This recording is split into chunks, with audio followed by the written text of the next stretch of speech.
샬롬, 주님의 평안을 전합니다. 여호수아 10장 12절에서 14절 말씀입니다. 여호와께서 아모리 사람을 이스라엘 자손에게 넘겨주시던 날에 여호수아가 여호와께 아뢰어 이스라엘의 목전에서 이르되, 태양아 너는 기본 위에 머무르라. 달아 너도 아일론 골짜기에서 그리할지어다 하며, 태양이 머물고 달이 멈추기를 백성이 그 대적에게 원수를 갖기까지 하였느니라. 야살의 책에 태양이 중천에 머물러서 그의 종일토록 속히 내려가지 아니하였다고 기록되지 아니하였느냐. 여호와께서 사람의 목소리를 들으신 이 같은 날은 전에도 없었고 후에도 없었나니 이는 여호와께서 이스라엘을 위하여 싸우셨음이니라. 여호수아의 기도는 감히 상상하지 못하는 기도입니다. 사람의 생각으로는 전혀 가능하지 않은 기도입니다. 어떻게 태양을 멈추고 달을 멈추게 하는 기도가 가능합니까? 그러나 하나님께서 온 우주 만물을 지으셨습니다. 하나님께서 통치하고 계십니다. 하나님은 하나님을 전적으로 신뢰하는 사람을 통하여 일하십니다. 여호수아는 이미 모세를 통해서 일하시는 하나님, 우리의 생각과 상상 이상으로 일하시는 하나님을 눈으로 보아왔고 경험해 왔습니다. 만나와 메추라기를 내리게 하시는 하나님을 경험했습니다. 모세를 통해서 홍해를 갈랐던 하나님을 여호수아는 보았습니다. 여호수아의 태양을 멈추는 기도는 결코 하루아침에 이루어진 기도가 아닙니다. 그래서 기도의 훈련을 받아야 합니다. 기도의 승리가 인생의 승리입니다.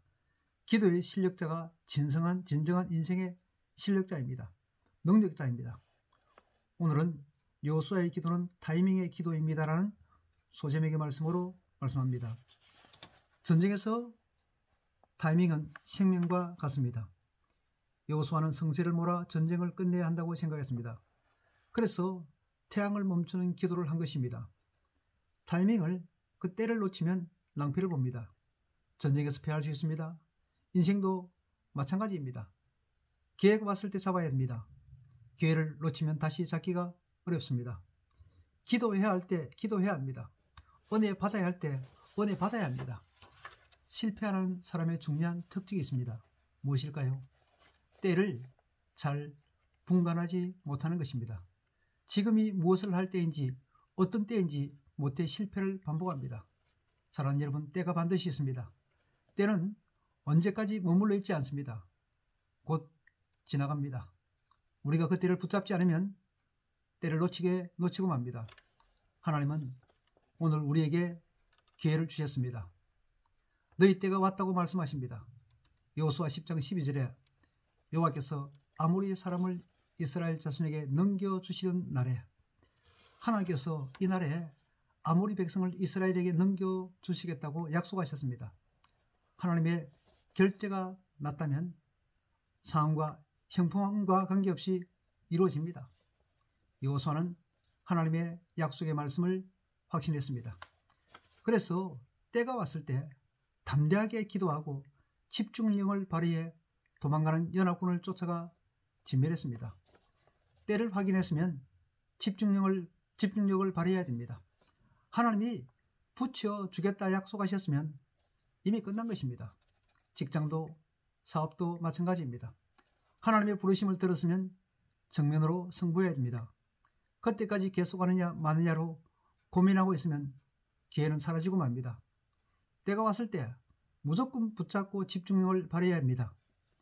여호수아는 지금 자기의 뜻이 아니라 하나님의 뜻을 이루기 위해 거룩한 전쟁을 하고 있습니다. 그래서 태양을 움직이는 기도를 담대하게 할 수 있었던 것입니다. 여러분, 베드로가 무리를 걸었다고 하나님을 시험해 보려는 의도로 함부로 무리를 걸어서는 안 됩니다.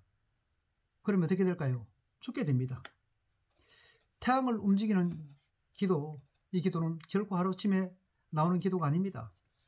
여호수아는 이스라엘 백성을 이끌고 매 순간마다 한계 상황에 부딪히는 전쟁을 치렀습니다. 하나님 외에는 다른 답이 없는 상황에서는 무릎을 꿇을 수밖에 없습니다. 여호수아는 가나안 땅에 들어선 이후 언제나 기도의 위력에 의지했고 기도의 능력을 체험하고 있었습니다. 그는 지금 무릎이 단단해질 만큼 기도가 몸에 밴 기도의 사람입니다. 그렇기에 이런 담대한 기도, 감히 평범한 사람으로 상상할 수도 없는 그러한 기도를 할 수 있었던 것입니다. 누구나 처음에는 자녀와 가정을 위해 기도합니다.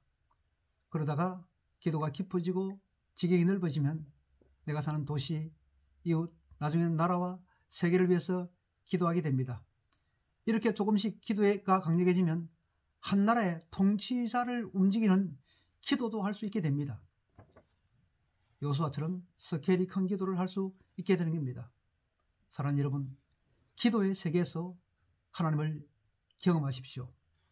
전혀 다른 하나님을 경험하게 될 것입니다. 여호수아의 기도는 단순히 태양을 멈추는 기적을 일으키는 기도가 아니었습니다. 하나님의 거룩한 전쟁을 완수하기 위한 부르짖음이었고 하나님의 초점에 맞춘 기도였습니다. 그리고 그 기도의 결과는 참으로 대단히 놀라웠습니다. 지금은 기도의 때입니다. 코로나로 힘들지만 실제로 코로나로 힘든 것이 아니라 기도하지 않아서 힘든 것입니다. 코로나는 하나님께서 믿음의 사람들에게 기도의 골방에 들어가도록 하신 말씀이 아닐까요? 저는 그렇게 생각합니다. 이 기회를 잡아야 됩니다.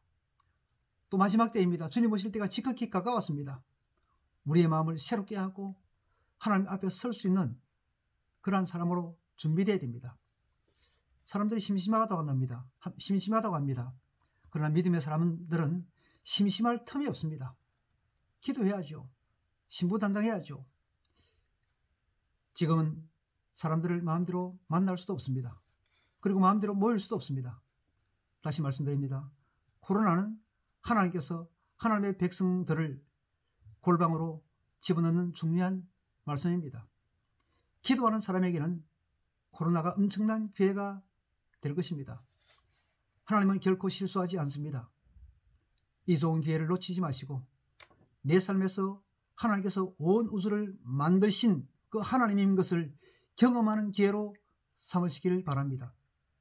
이 좋은 기회를 통해 그리고 하나님을 알지 못하고 방하고 세상 것으로 살아가는 사람들에게 하나님을 보여주는 그런 은총이 있기를 바랍니다. 이것은 오직 골방의 기도로만 가능합니다. 오직 반드시 꼭 기도의 사람이 되시기를 바랍니다. 감사합니다. 평안하세요.